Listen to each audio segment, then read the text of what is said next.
আমরা যদিও দেখি এখনো একটা দলের প্রধান তিনিও বিদেশে আছেন, জুলাই আন্দোলনে বিশাল মাস্টারমাইন্ড, কিন্তু দেশে এখন পর্যন্ত পা দিচ্ছেন না। ওই কেসেমের মাস্টারমাইন্ড দেশের জন্য কতটুকু উপকার হয় সেটা ইতিহাসই আমাদেরকে সাক্ষ্য দেবে। আমরা দেখছি ধারাবাহিকভাবে স্বাধীনতা যুদ্ধের পর থেকেই এই দেশকে অস্থিতিশীল করে রাখার জন্য একটা চক্র বিভিন্নভাবে ইসলাম ফোবিয়া তৈরি করার চেষ্টা করেছে। ইসলামী আকিদার উপরে আঘাত লেগেছে, আঘাত দিয়েছে তারা।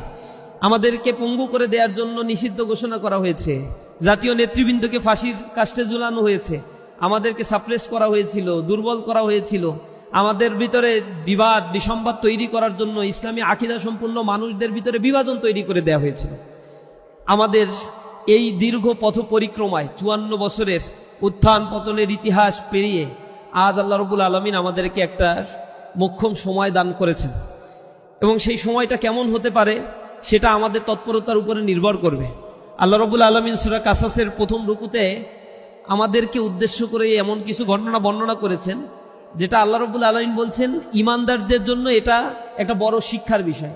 কোরআনের ল্যাঙ্গুয়েজটা হচ্ছে, আল্লাহ রাব্বুল আলামিন বলছেন তিলকা আয়াতুল কিতাবিল মুবিন, এটা হচ্ছে সুস্পষ্ট কোরআনের আয়াত, যেটা একেবারে স্পষ্টভাবে আল্লাহ বর্ণনা করেছেন। আল্লাহ বলছেন নাতলু আলাইকা মিন নাবাই মূসা ওয়া ফিরআউনা বিল হাক্কি লিকাউমি ইউমিনুন, আমি তোমাদের কাছে বর্ণনা করছি মূসা আর ফিরআউনের ঘটনা, যাতে ইমানদার সম্প্রদায়ের জন্য এটা এক ধরনের শিক্ষা হয়। অর্থাৎ ইমানদার সম্প্রদায়ের অবগতির জন্য আমি তোমাদের সামনে মূসা এবং ফিরআউনের ঘটনা বর্ণনা করছি।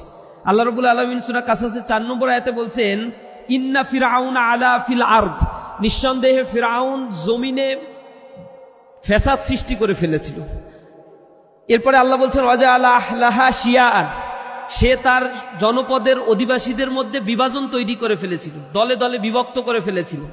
আল্লাহ বলছেন ইয়াস্তাদিফু তাইফা, সে যে কাজটা করেছিল তাইফাতুম মিনহুম ইউযাব্বিহু আবনাআহুম, সে দুর্বল করা মানুষদেরকে আরো দুর্বল করার জন্য তাদেরকে কতল করত, নারীদেরকে শিশুদেরকে তারা জীবিত রাখত। এটা এ কারণেই করেছিল যে সে যেন স্থায়ীভাবে ক্ষমতার আসনে সমাসীন হতে পারেন। আল্লাহ রাব্বুল আলামিন বলছেন ওয়া নুরিদু আন নামুন্না আলাল্লাযীনা ইসতুদিফু ফিল আরদ, আর আমি চেয়েছিলাম যাদেরকে এই ফিরআউন দুর্বল করে রেখেছিল জনপদে, আমি তাদেরকে শক্তিশালী করতে চেয়েছিলাম। ওয়ানাজআলাহুম আইম্মা, আমি তাদেরকে নেতা বানাতে চেয়েছিলাম। ওয়ানাজআলাহুমুল ওয়ারিসিন, আর আমি আমার উত্তরাধিকারী হিসেবে তাদেরকেই মনোনীত করতে চেয়েছিলাম। এরপরে আল্লাহ রাব্বুল আলামিন বলছেন এটা হচ্ছে হামান এবং ফিরআউনের জন্য খুবই কষ্টদায়ক বিষয় ছিল।